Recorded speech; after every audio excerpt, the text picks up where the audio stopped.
And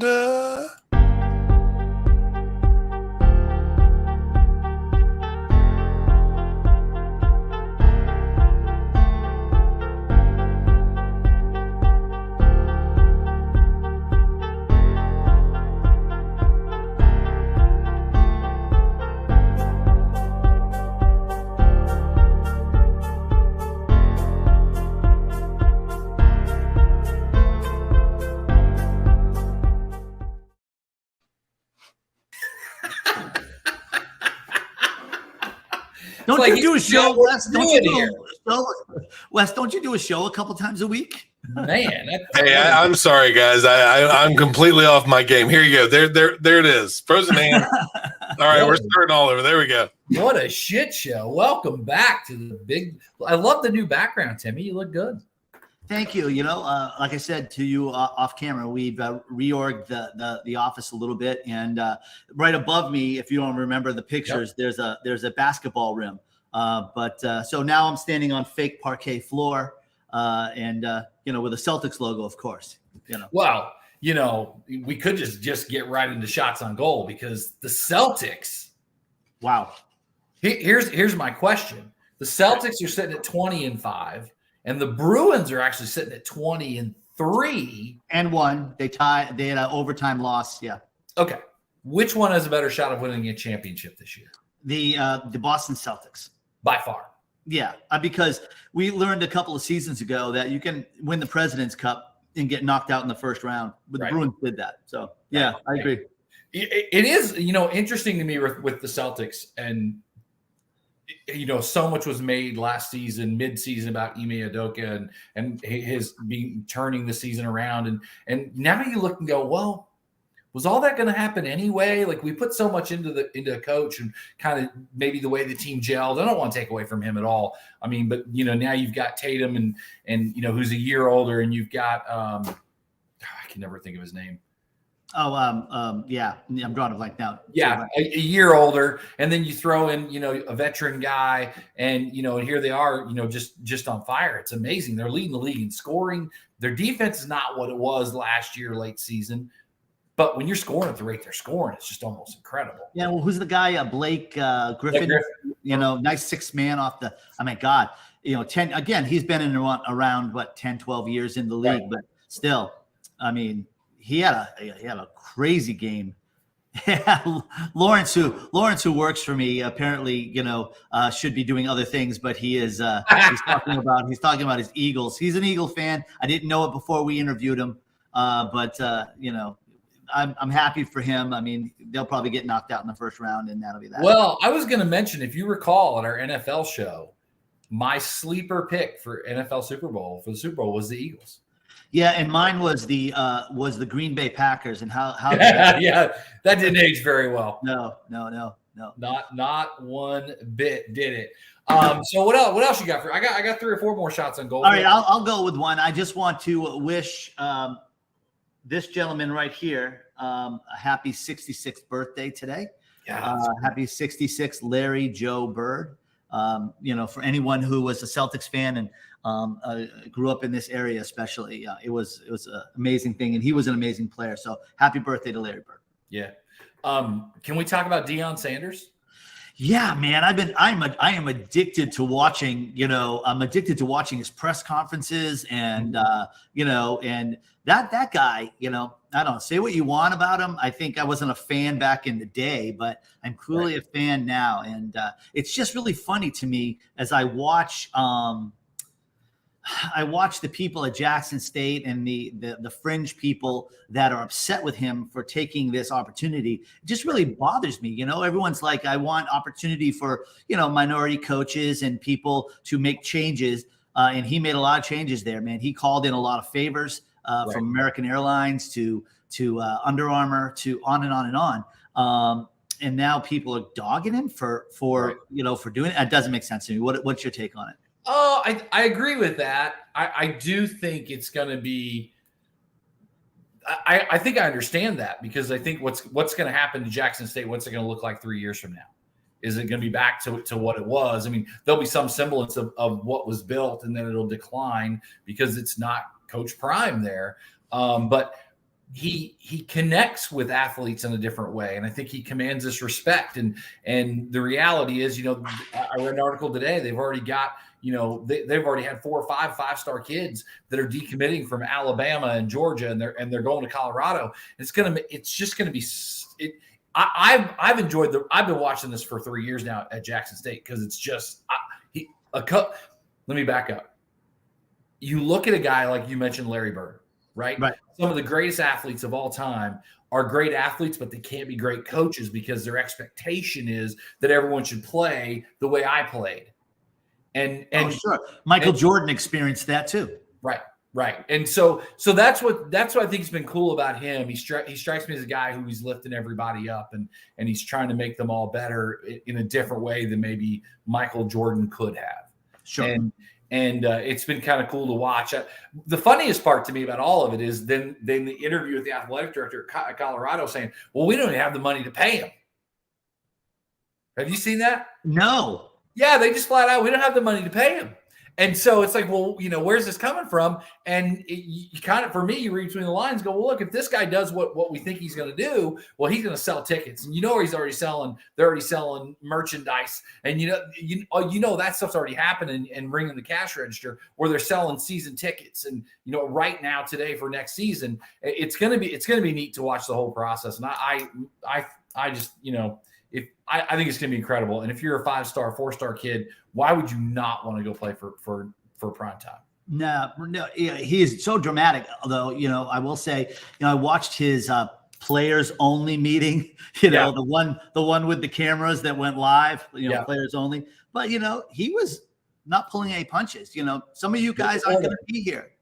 I'd get in the portal tomorrow if I were you, and who you are, so it was wild. It's wild, and they're finally starting to pay these kids something, and it's going to be crazy to watch. It's going to be a lot of fun to watch. Yeah, being living in Big 12 country in Oklahoma, Colorado leaves the Big 12 to go to the Pac-10, and I was shocked. They've been in the Pac-10 for like 12 or 13 years, and they've only had one winning record. And that's just crazy to me. And he's going to turn that thing around. And I think it's going to happen pretty quick. Yeah, and we'll see how all that goes. But I've got one more. I've got 2 more, but I think I'll throw out one more. Has Bill made it on yet? He's here. Okay, good. All right. Well, I've got one more just to throw out there. There's an article from Mike Rowe who's talking about, and this is not sports marketing, whatever, but the number right now is there are 7 million men in the United States between the ages of 25 and 54 that have just said, I'm not working no more. I heard that. I heard that too. I don't know if it was Candace Owens or someone on TikTok that sent a message to Mike regarding that whole thing, saying, she has a program to get men back to work. And how do you check out? I mean, I don't know. It's so bizarre. And it's not that they just can't work. They can't. I'm just not working. And what was the age? Any idea what the age? Between 25 and 54. So men in their prime. Yeah. It's not working. Yeah, it's crazy. It's crazy. I got one more shot on goal, and it's really funny. You've heard of the word frivolous, right? Right. Yes. All right. So I've heard of it. Right. So you heard the story about this woman, Amanda Ramirez, who is suing Kraft for her mac and cheese. Yes. Her mac and cheese took more than 3.5 minutes to. That's the world we live in, dude. Right. And she's suing for $5 million. But it made me think.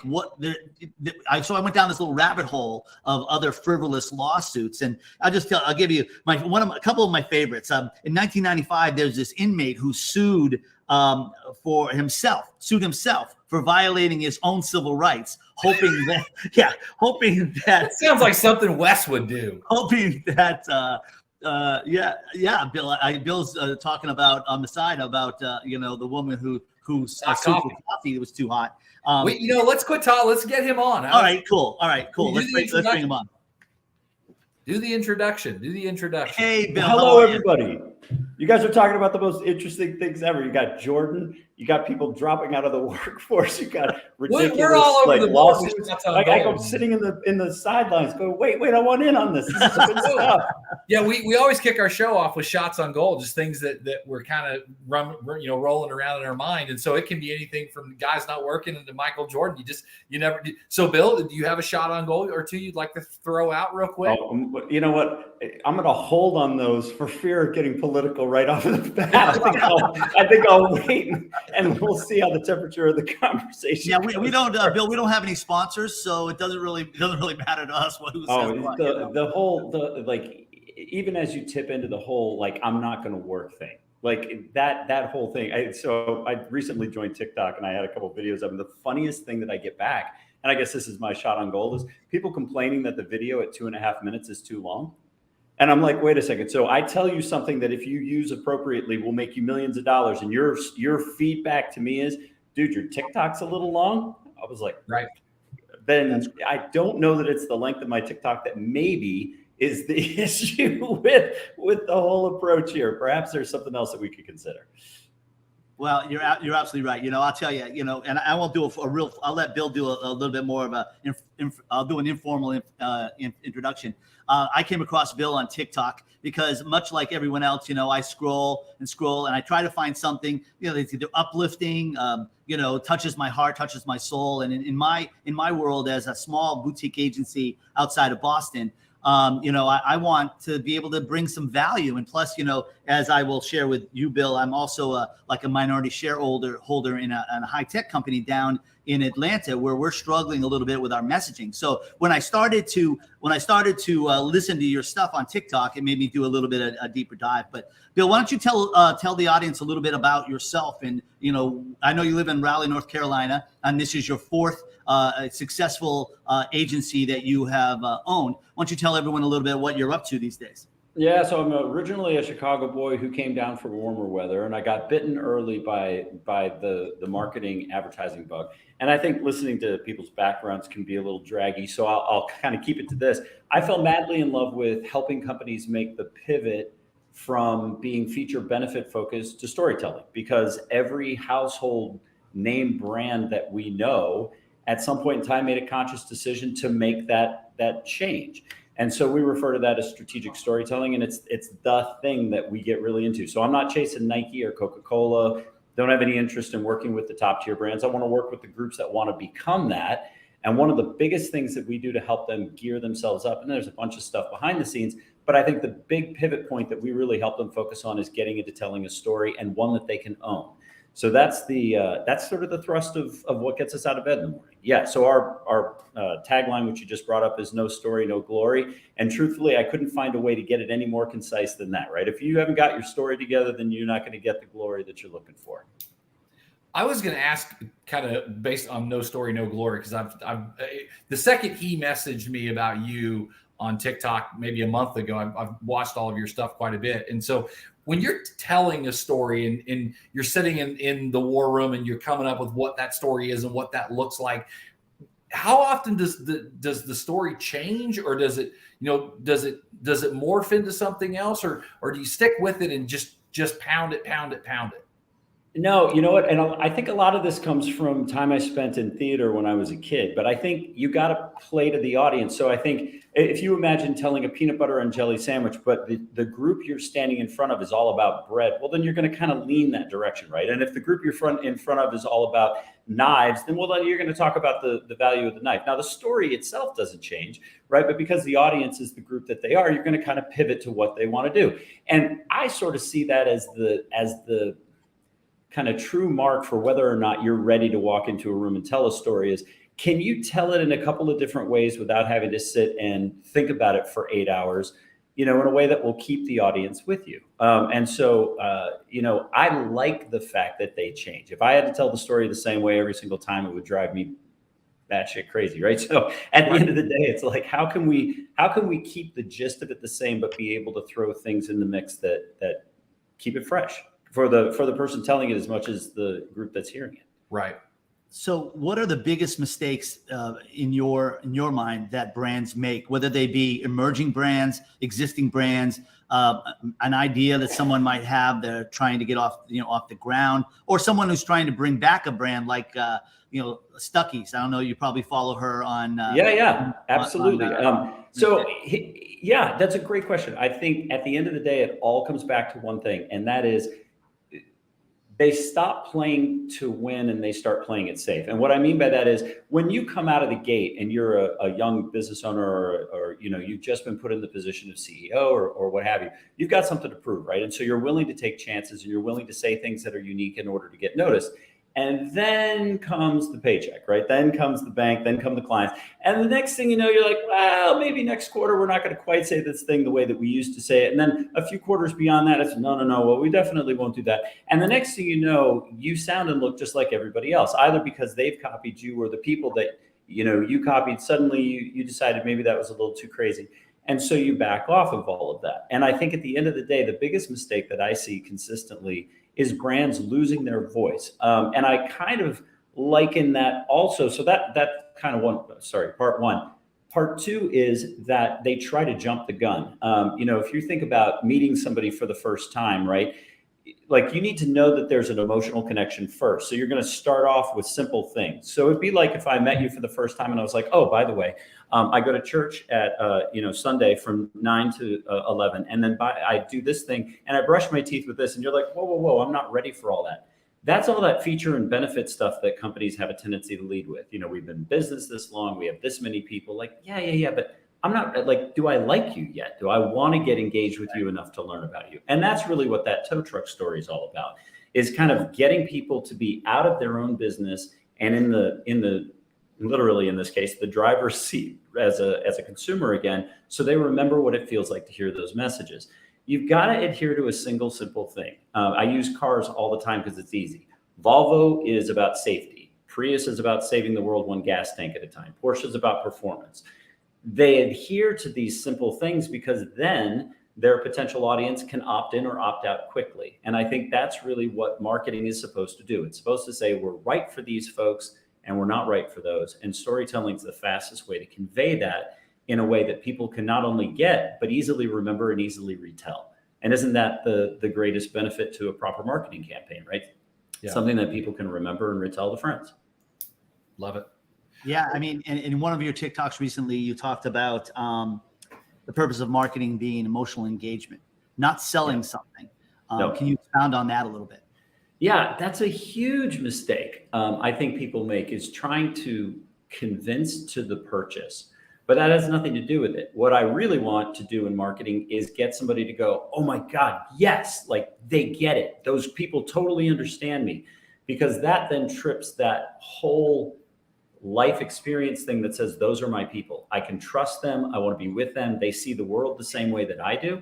Yeah. And so it really has nothing to do with sales. Sales is the byproduct of successfully making that emotional connection. And when companies step over that, they lose them. If you ever wondered why, and a lot of people ask me this, they're like, oh God, you remember that Budweiser commercial? What's up? That was stupid. That was ridiculous. And I was like, I was brilliant. And they're like, well, why? And I say, because when you see that spot and you go, oh, wait. Hey, Tommy, what's up? And Tommy goes, yeah, man, me too. Right? That connection that's made there is like almost tribal, right? That's like, those are people that I can get along with. So when I look at the ridiculousness, and this as a Chicago boy, it hurts me to say this because Miller was, the first beer I ever had in my life. But when they talk about like putting a funnel swirl in the neck of their bottle because the beer comes out less foamy or whatever, I'm like, okay, totally don't get it. Was up versus funnel neck, like don't, like they're not even in the same category. And so Anheuser-Busch, in doing that stupid, ridiculous thing where we sat on the couch with them and ignored the rest of the people in the room and was up right along with them, and then went and did it with 800 of our friends over the next 10 years. I still do it. Right, of course you do. Because let's take the fact that we're guys out of it, because there's like a strong propensity that we would do that, of course, more because we're in the first place. But nonetheless, you walk down the aisle and you go, the red guys get it and the blue guys don't. And that translates into sales, and it translates into brand loyalty. Right. And, they know their market, real men of genius. Right. Well, here's to you, towel hander guy in the bathroom, right? Like, yeah. Bravo, right? Like beautifully done. Right. And all the way down to, putting a paintbrush in a cow's hand, right? Like perfect. Like it just, the brilliance of I want to see what's going to happen next. I'm interested in your story that you're telling. What's the next chapter? Like it's a cliffhanger if you do it right. And that's, I think, the groups that do it well understand that it's not a one-off. It's a series of chapters, and it's a series of chapters that have to keep you engaged because it's a reflection of what you care about. And so many businesses, I blame Harvard for this, because at the end of the day, when you look at the marketing programs that the MBAs follow, all of them default to and marketing. It's like, we're going to talk ops, and we're going to talk managerial, we're going to talk, economics, and we're going to talk, dollars and cents. Oh, and then, marketing. If they realized how many zeros they were leaving on the table, CEOs would be screaming from their chairs. But it's a blind spot, and one, fortunately for those of us, Tim, who own, is a place where we can add value. So it's a good thing. No doubt. I want to ask a question regarding what you just said regarding storytelling. Is there a brand that you represent that is your favorite story right now that you just like geek out about it and you just love it and it's in your heart? So here's the thing. People ask us frequently, what's your specialty? And where I think that we've really enjoyed that is we love the storytelling. Like there's a reason why people fall in love with brand. So it's not about, well, we really know banking. In fact, every company that I've ever consulted with or worked for that saw themselves that way, that were like, we're specialists in either a solution set, a channel, or a category group, all of them cut corners because they said to themselves, well, we know this category and thus we're going to do it like this. Well, if you want to peek behind the curtain on how these companies became so milk with a blue lid, there you go. That's how that all, I think, in my humble opinion on the theory behind that, is that's kind of where that all began. So the answer is I'm in love with all of them because each one of them represents a completely unique story. 2 seconds on this. Delsay luggage, which was a 7.5-year buy cycle for a durable good product, versus breast cancer index, which was, HR positive breast cancer patients on whether or not they would recur and whether or not the therapy would work for them. Radically different groups, radically different problems, radically different challenges. And so, not to steal Buscemi's line, the scenery changes and, we get to blow stuff up, right? Like that's what makes this really fun. So the Delsay stuff was amazing because we got to turn them into a story about lightweight and the woman walking through the wet cement and the person blowing bubbles and all that fun junk that we did. And then over on the breast cancer side, humanizing denial and what we did with those concepts, like they're endlessly fun. So all of them are fun because they all represent the same kind of challenge. See, that's like me walking into a restaurant saying what's good and the waitress says everything. Like, you didn't help me there, but I appreciate your answer. Well, I appreciate your answer there. Yeah, you did notice that he didn't name really any of them. No, he didn't say shit. He just like, all right. Well, then ask it again, and I'll try. Yeah, maybe next time. Hey, what kind of Harley do you have? I had a 2008 Fat Boy for a number of years. And then my third child came along and I realized that it was getting dusty, which violates the Harley owner code. And so I respectfully gave mine to somebody who would enjoy it until my children were old enough that I could get out of that house. So you are the guy in the minivan. How long are you in for? That is my all-time favorite line of anything that was ever written. I read that billboard and literally stood on the side of the road crying. I was laughing so hard. That's my all-time favorite line ever. That's awesome. Don't know who penned it, but if I could ever, that was the best line ever. Right. You want to find who that person was and, hire them. Yes, for sure. For sure. I'm sure I can't afford them. Right.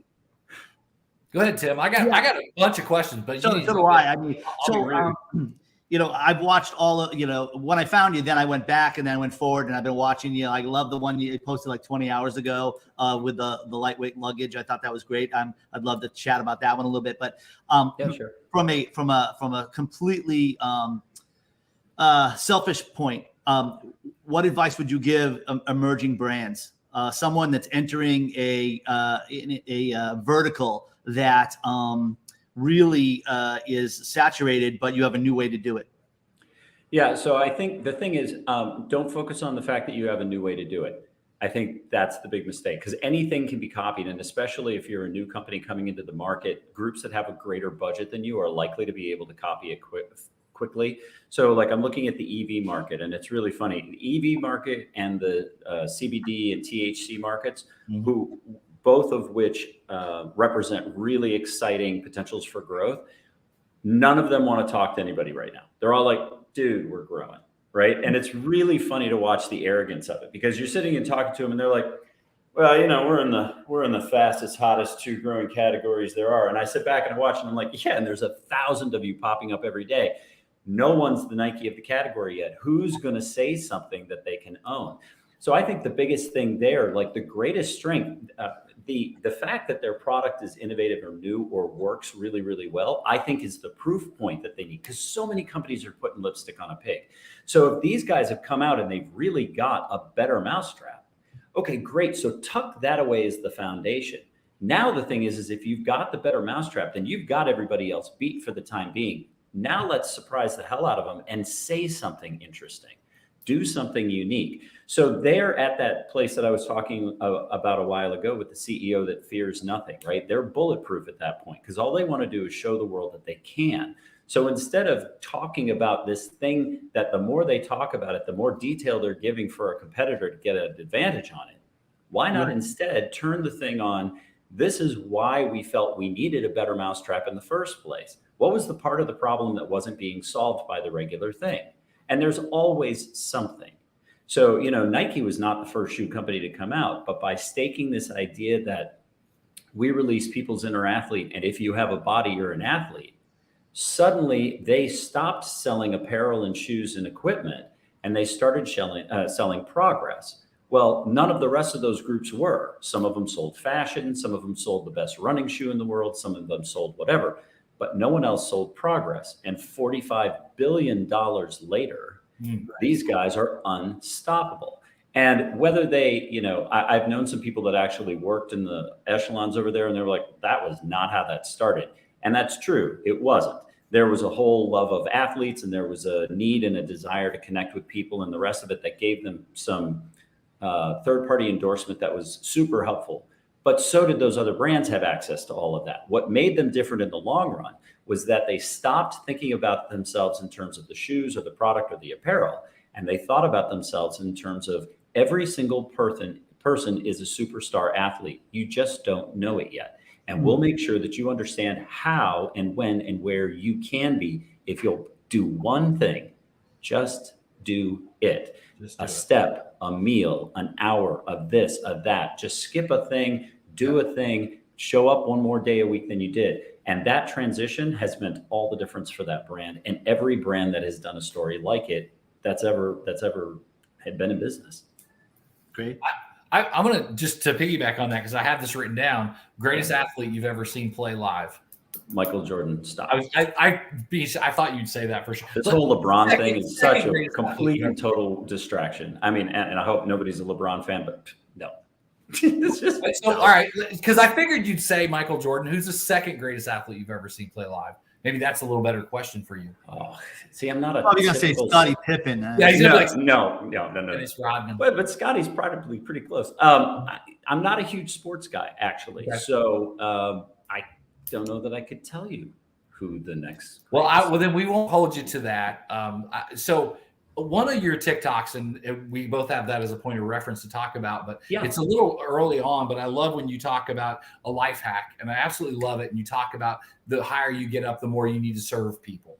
And that's just life, right? Can you talk about that for a minute? Because I love it. Yeah, the four most important words in business and in life, in my opinion, are "it's not about you." And I think it takes us all so long to figure that out. And I mean, at some point, you just You just put it down. The only way that I'm ever going to get where I want to go is if I make sure that you get where you want to go. And that goes all the way down to this discussion. If you guys take a risk in having me come on and I'm a horrible interviewer or whatever, then you got to work around it, right? And that's an issue. So it's like when you think about all the concerns and fears and worries that you have about the way that you do your job or are a parent or whatever, and all of them in the sandwich that is your life. And then you think, okay, well, now I'm a client and I've got to spend my company's money and it's my name and reputation on the line. The only thing that we can be coming at this from is a position of serving. I mean, it's got to be, you've got to feel safe and important, and it's got to be about, let me make sure that I understand. So I can't come at it from the standpoint of, and I learned this the hard way. So I'm by no means saying that I am insightful. I learned this because I crashed against the rocks of doing it stupidly as a younger man.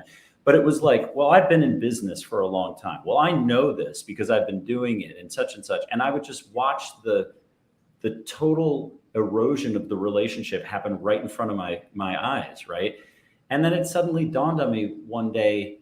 I was like, all anybody in the world wants is to reach their destination, no matter what it is that they want. And that could be, I need a Kleenex to, I want to hit $100 million to, please just let me show my boss that when they made the decision to hire me, when the other person was fired, that it was the right choice.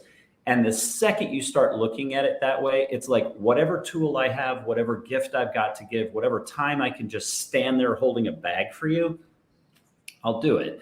Because at the end of the day, that gets you one step closer. And that means that you'll trust that I'll be in your corner, which means that the relationship will be strong. And from that, anything is possible. Wow. That's great. I know Eric has probably had a question about social media because he's really, really good at it. But what from a TikTok standpoint, what made you buy in and go in? I mean, you've got about 10,000 followers and that's growing. And I know it's going to grow a lot faster. But what was it that made you pick up your phone and try the first one? And he's checking his TikTok right now. Look at this is the most embarrassing question and I knew you were going to ask it, so I've been dreading it. So I have been anti-social media forever, because I'm like, this is going to lead right into my question. Go ahead. I've been like, this is ridiculous. All I ever do is see people shake their ass. I'm like, this is a redonkulous thing. What a waste of time. And a gentleman that I know who introduced me to a client called me one day, and he's super up on TikTok, and he's about my age. He's mid-50s, and he was like, you need to be on TikTok. And I was like, no, just hard stop. No, why would I waste my time? It's like for kids and they're doing all this ridiculous stuff. And he said, no, I completely understand it. Let me get this straight. You went on and it was like drunk people falling down and people dancing to whatever and so forth, right? Yeah. He says, I want you to come to this presentation. I've brought this guy in from California who's a TikTok specialist, and I want you to see him. So I went to the thing and I was watching this guy, and he was struggling to articulate the structure of what he had done. He had done something naturally.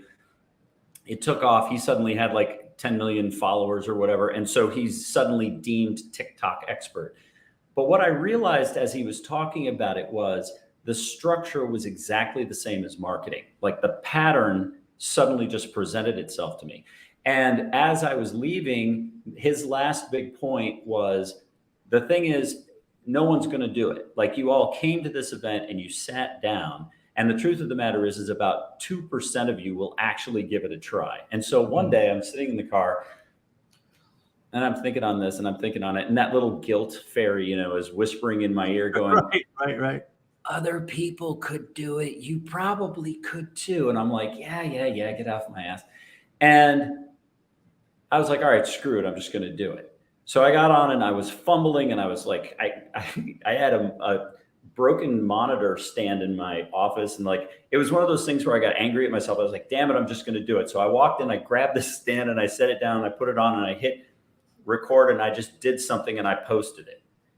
And then I got like 200 people that were interested. And I was like, all right, I can beat 200 people. So then like the competitive nature kicked in, and I was like, all right, let's do another thing. Well, so then, so I've done that a couple of days, and then I decided to tell the tow truck story. And I told it because every time I tell the tow truck story, people are like, oh, dude, that is like so great. You got to tell that. So I was like, all right. So one day I get on, I tell the tow truck story. And I go back and look, I don't know, an hour later, and I've got 10,000 views. And I was like, that can't be right. And I go back later and I've got 35,000 views. And I start getting things from my teammates going, dude, you're about to go viral. And I'm like, I'm not going viral. Viral's like 1 million people. They were like, you're going viral. You just don't know it yet. And I was like, no. So I'm looking at this thing. So I went on TikTok the first time ever, the Thursday before Thanksgiving. So 10,000 people. A year ago or just a couple of weeks ago? 2 weeks. 2 weeks was the first time I ever posted. Okay. So all of this crazy weirdness has happened in 2 weeks. Wow. Tomorrow. Crazy. So that's how much I know about social media. LinkedIn, I'm all over LinkedIn. I got 20,000 people I'm connected to on LinkedIn. That's a machine. This is perfect. But it's ridiculous. And yet it works. So well, here was the thing Tim and I had talked about, because I looked you up, and most of the time I can get on someone's Instagram and I can click on stuff they're tagged in, and you can see like some funny weird stuff or whatever. And even like from your agency, you guys haven't posted on Instagram or Facebook in months. No. Months. So my question is, and I'm going to say this, and I don't mean to be disrespectful. You will not offend me. I'll offend Tim and Wes all day long. I don't want to offend you. What? You talk so much about telling stories, and I think to watch you on TikTok, you have such a great presence to tell stories and to captivate me and Tim a little bit, and that's hard to do.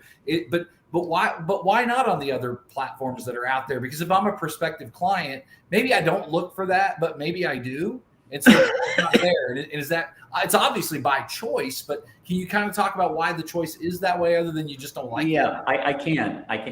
As a traditional brander, I think about the world less like the people think about marketing today. Today, everybody begins with bottom of the funnel up to 10 or 15 million. And then maybe if they're lucky, somebody comes along and explains that awareness actually helps, and then they get to that place. So the companies that we work with, we're spending a lot of time dialing in their marketing and sales efforts and like the broader, bigger message, and then bringing them awareness up on a larger level. And almost all of them at the level that I'm talking about are like, we've got digital, we've got social. And I'm like, okay, that's great, because what I want to do is tell the story that ultimately gets brought down through all those channels. So my focus has been up here. What this TikTok thing really kind of taught me was that while they may have people doing it, they don't do it well. And I started going backwards now that this thing with TikTok has happened, and really been deconstructing the quote unquote content development. And that was what I hated, because I read it and I was like, it's so much junk. Like there's no journalistic integrity. There's no, like, all the things that I value aren't there. It's like, we're just chugging out stuff and charging clients for it. And I can't stand that. It violates everything I stand for. So going back to it now, I finally see for the first time what it is that the structure needs to be in order for it to truly work appropriately. And so I think I would go back and put a foot in that arena in a different way than I have. But again, I'm not sure that they would like my approach to it, which was quality over quantity. I would forego the keeping up with the Joneses of I've got to post every day and I've got to. I don't believe that now. What I believe is that there's so little true valuable content because everybody's either trying to tease it or they kind of talk about it, or this whole like 3 easy steps, 10 things you got to do construct nonsense. Like all that stuff is garbage. At the end of the day, say something with meaning. And if you do, people will stop and pay attention to it for 5 minutes. I've learned about hate mail in the last couple of days. It's really funny. Like people going, this is totally wrong and you should never be in advertising and I can't believe you do this. And I just crack up. I'm like, well, they made $85 million on it. So you can dislike it all you want, but at the end of the day, I'm kind of feeling okay about it, So it really, I've sent messages back to Tom, the gentleman who brought me here, and the gentleman who made the presentation originally, and said, I really want to thank you for getting me to change my mind on this. You got me to be that 1% that was willing to give it a try. And in doing so, it completely changed my point of view on what was possible through this medium. So I'm thrilled. I've learned something, and mostly I learned that I was wrong about it. So I'm really, really glad, because now I've got a new tool to use. That's awesome. There is your tow truck TikTok is funny, because I went through and started looking at some of the comments the other day, and there was one thing, this could have been told in 12 seconds. Like, I'm like, why did people have to be such jerks on social? Jealous, just jealous. That's stupid. Just stupid. That's what Mom always told me. They're just jealous. They're just jealous. Well, I don't want to keep you forever, but I do have a very serious question. Yes, sir. What's your favorite T-shirt? Is it that you are not your target audience? #kicking ads or win dominate? I was told that you were going to have a win dominate shirt on, and that's complete false advertising. I am so sorry. I realized that it was dirty this morning. When I went out of the house, I was like, oh, Tim's going to give me so much shit about it. No, I think the funny thing is that the don't just win, dominate, which we truncated to win with a line through it and then just dominate under it, which is on about 7 of the videos that I did. That one is the one that everybody asks about. I mean, to the point where we're now printing them because everybody wants one. So it's like, right. So everybody is like, oh my God, like, I think that one is so cool. But what's really interesting is I think the internal rallying cry of kicking ads sort of took off internally. Like, everybody is like, yeah, man, today we're going to go kick some ads, which is really fun. But the one that people stop me about on the street is you are not your target audience. And every time I wear that shirt, somebody stops me and says, what does that mean? And it's a really interesting conversation that comes from it, because no matter where they are in the organization, they get the idea that, N can never equal 1, right? And so it's a great conversation starter. That's awesome. I've got 2 last questions. What are you reading? What am I reading right now? This is a hard question for me to answer, because I'm always reading like 6 books at a time. But I'm reading a book on selling value, not selling deliverables, because I'm in the firm belief that we've been way too focused on that. I'm reading a real estate book. I'm writing a book that's all about marketing, which has got a fair bit of time. And then I've got 3 kids at home that are young. So not a whole lot of time for reading right now, but that one on value is the one that I'm really enjoying at the moment. You mentioned your mid 50s, and you said 3 kids at home. Like, how I'm 52 with a 10 and a 3-year-old. What are you rocking at home right now? 11, 13, and 15. All right. Yeah, that's a fun age. I said I had 2 questions, so I had 2 more. Earlier on, we were talking about the peanut butter and jelly sandwich, right? Yeah. You like crust on or crust off? Oh, I'm definitely a crust on guy. I'm Good going answer. for the whole hog. Good answer. Tim and Wes they know this question's coming, because I love to ask it. What are you insecure about?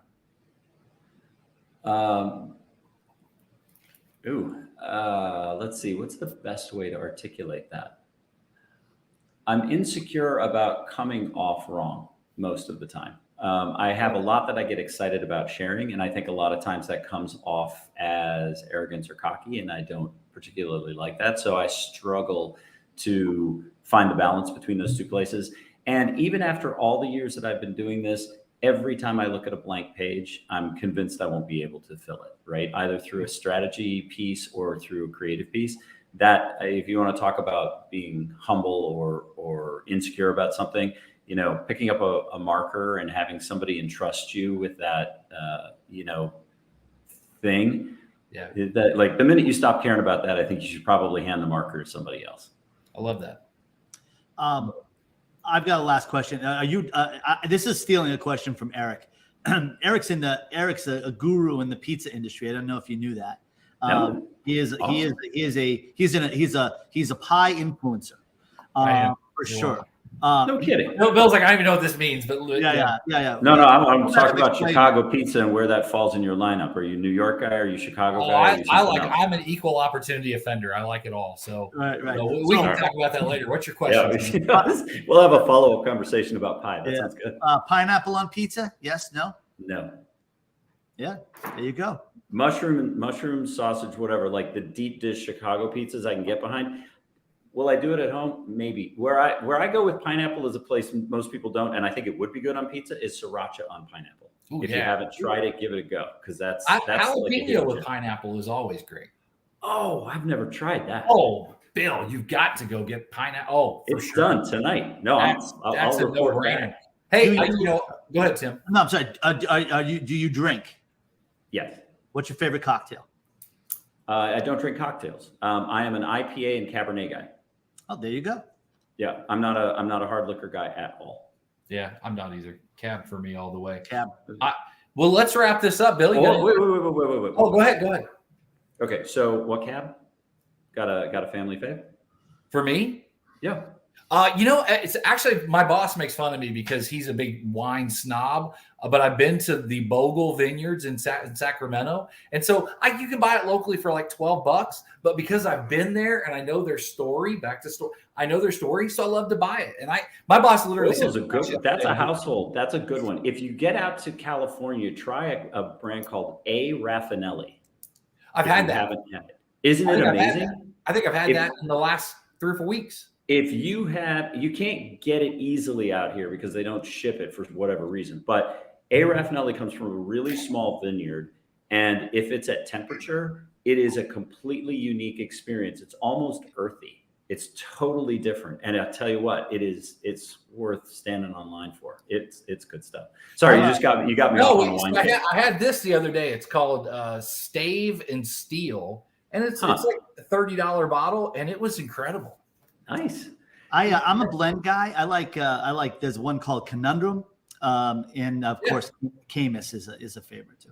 Nice. All right. Well, I haven't had Camus, so I'll give Camus a go. Yeah, no doubt. I know we try and wrap this up and get you out of here. I know you got probably stories to go tell somewhere else, but do you have any final last words before I throw in one last thing? I think anybody that's out there who's listening, who has an idea about something and gets all excited about the mousetrap, just remember that your passion doesn't come through the production of the mousetrap. You're going to have to find a story that reflects back on who they are and what situation what destination they're trying to get to. And if you do that, that mousetrap will become the rage that you believe it is. If you just get out of your way just a little bit. So I think that's my sort of parting. That's awesome. Timmy, any final words? No, I think that I'm going to rewatch this a million times, and I'm sure that I'm going to be calling Bill. Great. I just want to throw in one thing today because it's been on my mind lately and I have a platform to do it and people will see this, is that we're in that time of year. People struggle all the time and depression and all that stuff's real. And I have my one day about every 6 months where for about 2 hours I feel depressed and then I kick myself in the ass and I bounce back out of it. And some people don't. And I see people, what made me think about this, I see people on Facebook and they post, don't forget the new suicide hotline is 866 or 688 or whatever it is. And to tell people that are struggling with depression, hey, call this number. I don't think it works that way.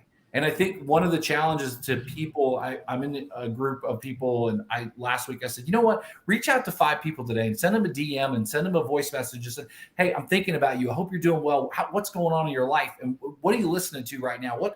Because that sort of stuff is the stuff that kicks their brain into that someone's thinking about me and someone's validating me and I'm important to someone. Because throwing out the suicide prevention hotline, maybe that motivates someone to make the phone call, but my gut tells me most of those people will not. But we have a responsibility. We have an ability to reach out and push people in the right direction, and social media can do that just through a voice message. And how are you? How are things? Because Bill, you probably struggle quite a bit. I can tell. And so I'm going to start messaging you. It's a joke, Bill. I'm going to start messaging you on LinkedIn, like, hey, buddy, hope you're doing all right today. Thank you. You know what? I need it as much as anybody. But what I like about that is that it's proactive and it cuts off.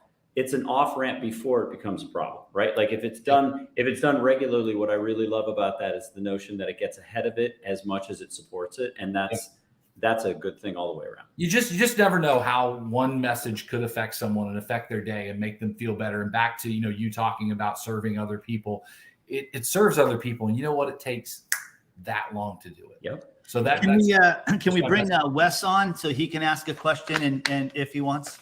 no. Wes. Poor Wes. Hey, Wes, how are you, bud? Bill, I'm doing great. How you doing, Bill? Bill, Wes, did you you're know the that only one Wes? of us that has the real mic set up. So you're really the only one of us that's official, right? Like the rest of us are just throwing it in. You know, I try. Bill, did you know that Wes is the president of the Ohio division of the Britney Spears fan club? Congratulations. You can find him at Oops, Wes Did It Again on Twitter. You take a lot of grief, Wes. I can tell. This reminds me of a Don and Mike episode a little bit.